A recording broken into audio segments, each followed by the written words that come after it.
तो हम लोग जो है आज कक्षा 10 का जो गणित का पेपर हुआ है, उसके सभी बहुविकल्पीय प्रश्नों को हल करने वाले हैं। तो ये सेट आप देख सकते हैं 822 एचवी है, ठीक है।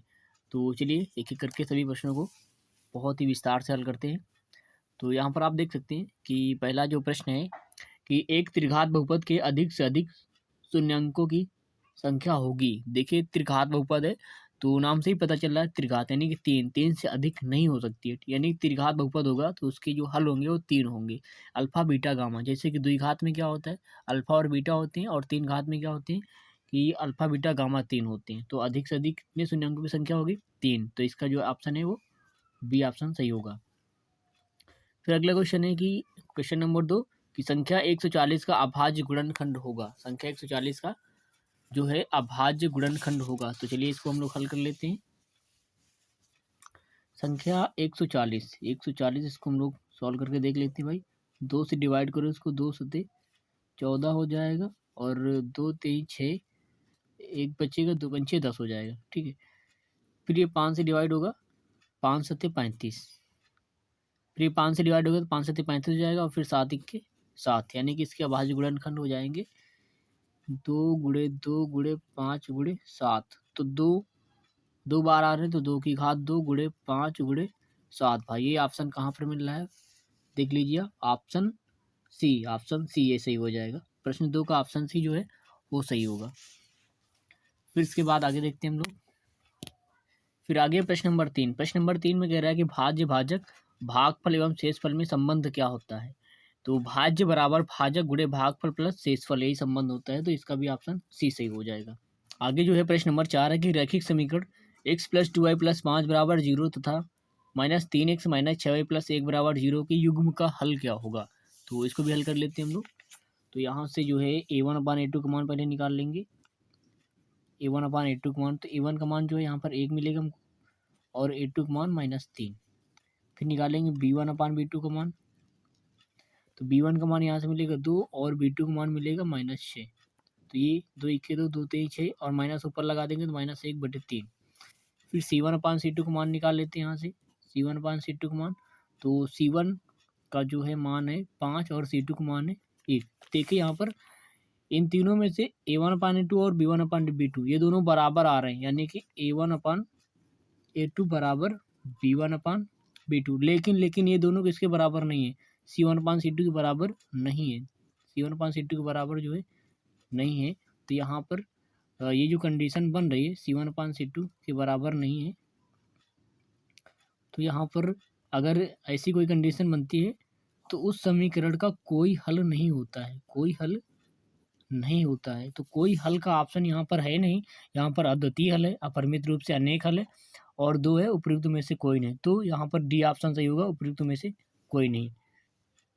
फिर अगला क्वेश्चन है कि समांतर श्रेणी -5, -1, 3, 7 का सार्वंतर क्या होगा। सार्वंतर मतलब इनके बीच का अंतर। तो इनके बीच का जो अंतर है वो है 4, यही हो जाएगा इसका आंसर। फिर अगला क्वेश्चन है कि क्वेश्चन नंबर 6 कि द्विघात समीकरण ax² + bx + c बराबर 0 का विविक्तर क्या होता है। विविक्तर क्या होता है, तो ये तो आपको पता होगा कि d बराबर b² - 4ac, इसका भी सी ऑप्शन होगा। फिर अगला क्वेश्चन है कि दो बिंदुओं के बीच की दूरी क्या होती है। दो बिंदुओं के बीच की जो है दूरी क्या होती है, तो दो बिंदुओं के बीच की दूरी निकाल लेते हैं हम लोग। तो बिंदुओं के बीच की दूरी क्या हो जाएगी, x2 - x1। x2 का मान कितना है, x2 का मान है 4, x1 का मान है 2 का whole square plus y2 - y1 का होल स्क्वायर। y2 का मान है 1, और y1 का मान है 3 का होल स्क्वायर। चलिए यहाँ से घट के 2 बचेगा यहाँ से, तो ये आएगा जा करके यहाँ से 2 का स्क्वायर, और इधर भी बचेगा ये 1 - 3 का होल स्क्वायर। तो यहाँ से ये घटेगा तो -2 का स्क्वायर, 2 का स्क्वायर यहाँ से निकलेगा 4, और इधर भी हो जाएगा 4, और ये बनेगा 4 4 8, √8, यानी कि रूट के बाहर ही निकल के आएगा 2 √2। तो √2 ऑप्शन में कहीं है, तो ये बी ऑप्शन मिला, यही होगा इसका आंसर। फिर अगला क्वेश्चन है कि द्विघात समीकरण 3x² - 12x + m बराबर 0 के मूल बराबर हैं तो m का मान क्या होगा। अगर मूल बराबर हैं तो m का मान क्या होगा। मूल बराबर होते हैं तो b² - 4ac बराबर 0 होता है। b² - 4ac बराबर 0 होता है। तो b का मान यहाँ से निकालेंगे, b का मान है -12 का स्क्वायर माइनस 4, ए का मान है 3 और सी का मान है m बराबर 0। 12 का स्क्वायर 144 और 4 तो 12 गुणे m बराबर 0। यहाँ से 12 कॉमन ले लेंगे तो 12 इधर बचेगा, 12 माइनस m बराबर 0, तो 12 को इधर भेज देंगे, 0 हो जाएगा। यहाँ से 12 माइनस m बराबर 0, तो m बराबर यहाँ से निकल के आएगा 12, यानी m का मान कितना होगा, m का मान होगा 12। ऑप्शन डी इसका सही आंसर होगा।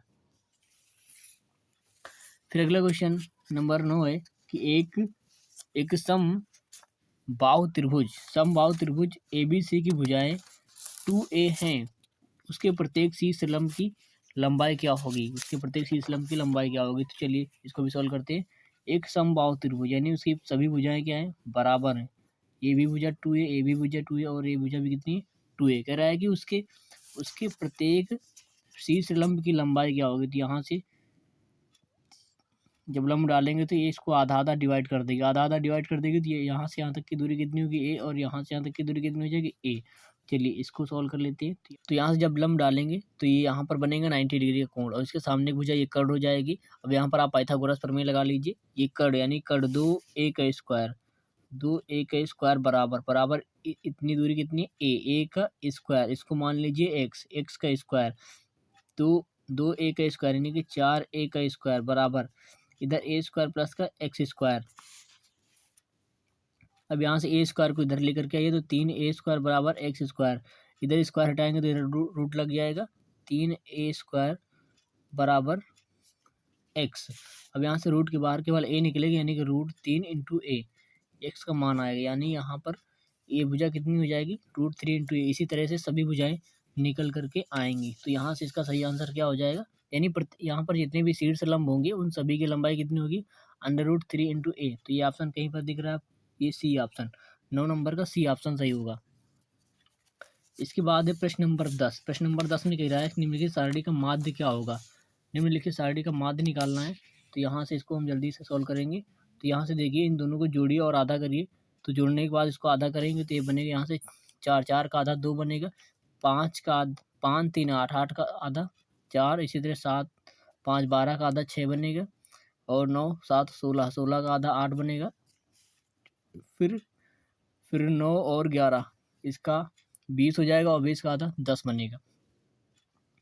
अब क्या करना है आपको कि ये जो बारंबारताएं दी हैं इनको इससे गुणा कर देना है, यानी कि बारंबारता लिख लेते हैं, 3 2 4 2 और 3, इनका गुणा मार दीजिए जल्दी से, 3 दूनी 6 और 4 दूनी 8, 6 चौके 24, 8 दूनी 16, 10 थे 30। अब बारंबारताओं को इनको जोड़ लीजिए जल्दी से, तो 3 2 5 4 9, तो 11 3 14। बारंबारताओं का योग कितना आएगा, 14 आएगा। इनको जोड़ लीजिए, इधर जोड़ेंगे तो 8 से 14, 14 4 जो है 18, 18 से 24 के 4 हासिल, 2 2 2 4 1 5 5 3 8, 84।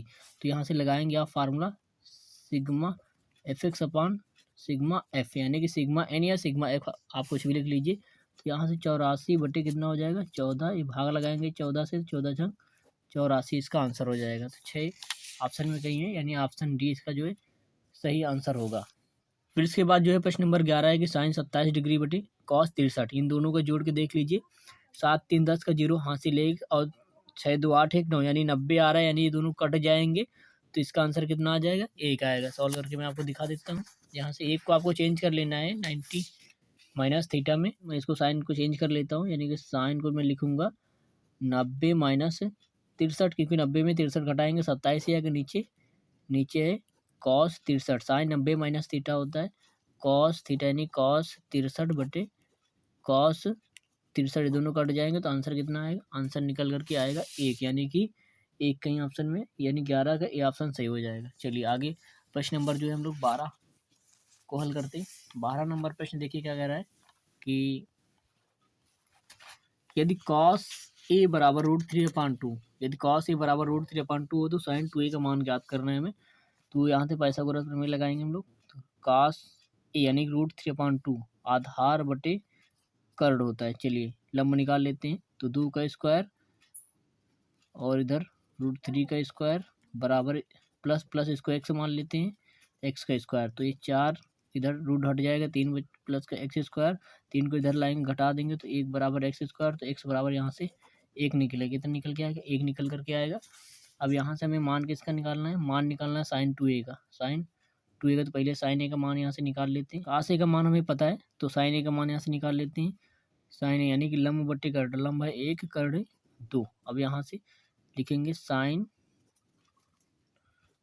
2a, तो साइन 2a बराबर होता है 2 sign a into cos A, तो sign 2a sign 2a sign ए का मान कितना 1/2, कॉस ए का मान कितना है √3/2, 2 से 2 कट जाएगा, √3/2 इसका जो है आंसर आ जाएगा, √3/2 यानी कि डी ऑप्शन इसका जो है सही आंसर है। फिर इसके बाद है प्रश्न नंबर 13 कि 1 + tan स्क्वायर है अपन 1 + cot स्क्वायर का मान क्या होगा। तो यहाँ से आपको एक को चेंज करना है, तो हम लोग लिखते हैं 1 + tan को चेंज करेंगे तो 1/cot स्क्वायर है, नीचे 1 + cot स्क्वायर है, यहाँ से cot स्क्वायर से गुणा कर देंगे 1 में, cot स्क्वायर को 1 में गुणा करेंगे तो cot स्क्वायर है +1 नीचे आएगा cot स्क्वायर है, फिर नीचे 1 + cot स्क्वायर है, इस पूरे के नीचे कुछ नहीं तो एक मानेंगे, ये 1 + cot square 1 + cot square cut जाएगा, ये ऊपर बचेगा 1 और नीचे बचेगा cot स्क्वायर है, तो 1/cot स्क्वायर है बनेगा tan स्क्वायर है, यहाँ से आंसर सही आंसर हो जाएगा tan स्क्वायर है।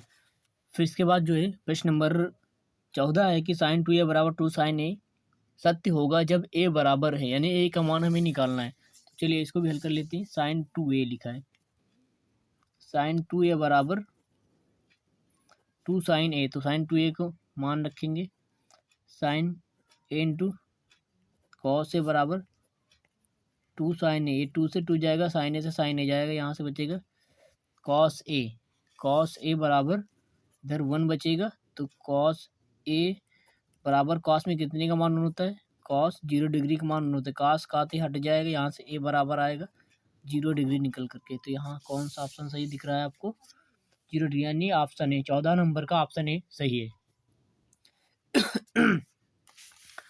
फिर इसके बाद है प्रश्न नंबर 15। प्रश्न नंबर 15 में कह रहा है कि 22 सेंटीमीटर परिधि वाले एक वृत्त के चतुर्थांश का जो है क्षेत्रफल क्या होगा। अब यहाँ से क्वेश्चन आपको समझना नहीं तो गलत कर दोगे आप। ये वृत्त है और इसके 4 पार्ट होते हैं, ये वृत्त है इसके 4 पार्ट होते हैं, तो इसके एक भाग का जो है आपको क्षेत्रफल निकालना है, यही शायद क्वेश्चन में कह रहे हैं, एक भाग का निकालना है। टोटल भाग कितने 4, तो पूरे भाग का कितना होता है, पूरे भाग का होता है πr², और एक भाग का निकालना है, तो यहाँ पर 1 2 3 4 भाग हैं, तो यहाँ एक भाग के निकालने के लिए आपको 4 से भाग लगाना पड़ेगा, कितने से 4 से भाग लगाना पड़ेगा। लेकिन इसके पहले हम जो क्वेश्चन में दिया गया उसको जो है हल कर लेते हैं। तो यहाँ पर कह रहा है कि 22 सेंटीमीटर परिधि वाले एक वृत्त के चतुर्थांश का क्षेत्रफल क्या होगा। परिधि दी है, परिधि होती 2πr बराबर कितना 22 सेंटीमीटर दिया गया है, 2 से 2 2 एकम 2 2 एकम 2 यानी कि, और पाई का मान 22/7 रख देंगे, गुणे आर बराबर 11 बचेगा, और 11 एकम 11 और 11 दूनी 22, यहाँ से 2/7 गुणे आर बराबर 1, यानी आर बराबर यहाँ से निकलेगा 7/2, आर का मान 7/2 निकलेगा। अब क्वेश्चन में कह रहा है कि एक भाग का क्षेत्रफल निकालना था यहाँ से आपको। तो वृत्त का क्षेत्रफल क्या होता है, वृत्त का क्षेत्रफल होता है πr², लेकिन एक भाग का क्षेत्रफल निकालना है, तो टोटल भाग है 4, एक से भाग लगा देंगे यहाँ पर, तो πr²/4 यानी कि 1/4 गुणे पाई का मान 22/7 और आर का मान है 7/2 का होल स्क्वायर। अब इसको हल करेंगे यहाँ से, तो 1/4 गुणे 22/7, इसको लिखेंगे 7 गुणे 7, और ऐसे लिखने के बाद इसको काट दीजिए, यहाँ से 7 एकम 7 एक कट जाएगा दोनों, और 2 एकम 2 2 11 11 गेट सते 77 4 दूनी 8, 77/8 ऑप्शन में कहीं दिख रहा है आपको, तो वही जो है इसका सही ऑप्शन होगा, यानी कि 15 नंबर का सी ऑप्शन जो है 77/8 इसका जो है सही आंसर है। फिर अगला क्वेश्चन है यहाँ पर कि 16 नंबर जो है कि कैप्सूल संयोजन है, तो कैप्सूल जो संयोजन होता है उसमें एक बेलन होता है, 2 अर्धगोले होते हैं भाई, इसका बी ऑप्शन जो है सही आंसर है। फिर 17 नंबर क्वेश्चन है कि यदि कुछ आंकड़ों का माध्य तथा बहुलक क्रमशः 32 और 35 है तो उनका माध्य क्या होगा, यानी कि माध्यिका आपको निकालनी है। तो इन तीनों में रिलेशन क्या होता है ये आपको पता होगा। तो बहुलक बराबर होता है 3 गुणे माध्यिका, 3 गुणे माध्यिका यानी कि माध्यक, और माइनस 2 गुणे समांतर माध्य होता है, 2 गुणे समांतर माध्य होता है। तो बहुलक और समांतर माध्य दिया गया है, तो माध्य कितना दिया गया है और बहुलक बहुलक दिया गया है 35, यानी यहाँ रखेंगे 35 और 3 गुणे माध्यक माइनस 2 गुणे समांतर माध्य दिया गया है 32, समांतर माध्य दिया गया है 32। तो अब यहाँ पर जो है 35 बराबर 3 गुणे माध्यक 32 दूना 64 हो जाएगा, और 64 को उठा करके इधर लाएंगे तो 35 प्लस 64 बराबर 3 गुणे माध्यक। यहाँ से 34 और इनको जोड़ दीजिए तो 5 4 9 और 6 3 9 बराबर 3 गुणे माध्यक, यानी कि माध्यक निकालना है तो 3 से भाग लगाएंगे 33 आएगा यहाँ से आंसर निकल करके। तो यहाँ पर जो है ऑप्शन आपको जो है इसमें टिक करना है 17 का डी ऑप्शन यहाँ से सही होगा। फिर इसके बाद 18 नंबर क्वेश्चन में कह रहा है कि निम्नलिखित बारंबारता सारणी का बहुलक वर्ग क्या होगा। तो बहुलक वर्ग ज्ञात करने के लिए सबसे ज़्यादा बारंबारता देखते हैं कहाँ पर। तो सबसे ज़्यादा बारंबारता ये 19 है, इसके सामने वाला वर्ग कौन सा है 15 से 20, 15 से 20 कौन सा ऑप्शन सही है यहाँ पर। तो 15 से 20 यानी कि बी ऑप्शन 18 का बी ऑप्शन जो है वो सही होगा। फिर इसके बाद जो है अगला जो क्वेश्चन है क्वेश्चन नंबर 19, इसमें कह रहा है कि दो 500 को एक साथ उछालने पर दोनों 500 पर प्राप्त संख्याओं का योगफल जो है 10 आने की क्या प्रायिकता है। यानी कि 500 को उछाला जाता है, उसमें टोटल 36 घटनाएं बनेंगी। टोटल कितनी घटनाएं बनेंगी, टोटल 36 घटनाएं बनेंगी। अब उन घटनाओं में कह रहा है कि किन किन का योग जो है 10 आ सकता है। तो भाई देखो यहाँ पर कौन कौन सी किन किन को जोड़ने पर जो है 10 आएगा। जो 5 और 5 को जोड़ेंगे तो 500 पर 10 प्राप्त होगा। फिर 6 4 को जोड़ेंगे, फिर 4 और 6 को जोड़ेंगे तो 500 पर हमें 10 प्राप्त होगा। इसके अतिरिक्त 10 नहीं प्राप्त हो सकते, यानी टोटल घटनाएं कितनी बन रही, 3 1 2 3, ये 3 घटनाएं। तो 3 बट्टे कितना कर देंगे, 3 बट्टे 36 को काट दीजिए तो ये 1 बट्टे 12 ऑप्शन इसका सही हो जाएगा, यानी कि ए ऑप्शन 19 का ए ऑप्शन इसका जो है सही हो जाएगा। फिर इसके बाद कह रहा है प्रश्न नंबर 20, यानी कि सभी बहुविकल्पीय प्रश्नों का लास्ट प्रश्न जो है, एक 500 को एक बार फेंकने पर सम संख्या प्राप्त होने की क्या प्रायिकता है। तो 500 फेंकेंगे तो 500 में टोटल घटनाएं कितनी होती, 6, और सम संख्याएं कितनी होती, सम संख्याएं 3, यानी कि 3/6। इसको काटेंगे तो 1/2, इसका जो आंसर होगा 1/2, यानी कि ऑप्शन सी, यानी 20 नंबर का ऑप्शन सी जो है सही होगा। तो सभी बहुविकल्पीय प्रश्न हल हो चुके हैं। इनमें से कौन सा प्रश्न आपके समझ में नहीं आया, आशा करता हूँ कि सभी समझ में आए होंगे। थोड़ा स्पीड में समझाया है, अलग बात है। मैं अभी केवल वो विकल्पीय प्रश्न ही सॉल्व कराए हैं इस वीडियो में। इसके बाद मैं दूसरा वीडियो लाऊंगा, उसमें से अन्य जो प्रश्न हमारे शेष बच रहे हैं उन सभी को मैं हल कराऊंगा।